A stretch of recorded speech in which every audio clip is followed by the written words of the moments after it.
মিঠামইন উপজেলার বৈষম্য বিরোধী ছাত্র ও সাধারণ জনতার উদ্যোগে সাময়িক দাঙ্গা, সহিংসতা ও সংখ্যালঘুদের উপর আক্রমণ প্রতিরোধে শান্তিপূর্ণ সমাবেশ করেছেন মিঠামইন উপজেলাবাসী। 17 আগস্ট শনিবার বিকালে মিঠামইন 0 পয়েন্টে আওয়াজ তোলো স্লোগানে এই শান্তিপূর্ণ মানববন্ধন করা হয়। এ সময় উপস্থিত ছিলেন কণ্ঠশিল্পী তুফাইল শেখ তুফা, নাঈম হাসান চৌধুরী, অর্ণব রেজা চৌধুরী, অমিত হাসান চৌধুরী, তরিকুল ইসলাম, মাহফুজ আল মামুন, মুরাদ, অনিক, আজিম, জাকির, রুয়েল, তৌহিদ হাসান চৌধুরী, তানিম হাসান, আলামিন দীপ্ত, সজীব চৌধুরী, আনিক, রিনাদ, আলিনুর ভুইয়া, নাবিদ সহ আরো অনেকে। এ সময় উপস্থিত বক্তারা বলেন, দেশ হবে সবার, সব মানুষের, সকল ধর্ম, বর্ণ, গোত্র নির্বিশেষে সকলের, কোনো একক গোষ্ঠীবাদীদের না।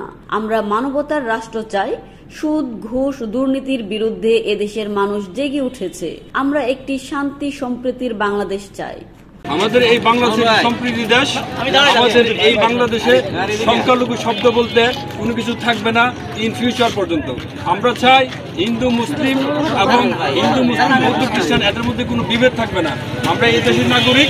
আমরা এই দেশের নাগরিক হিসেবে আমরা স্বাধীনভাবে থাকতে চাই, স্বাধীনভাবে কথা বলতে চাই, স্বাধীনভাবে আমরা চলতে চাই।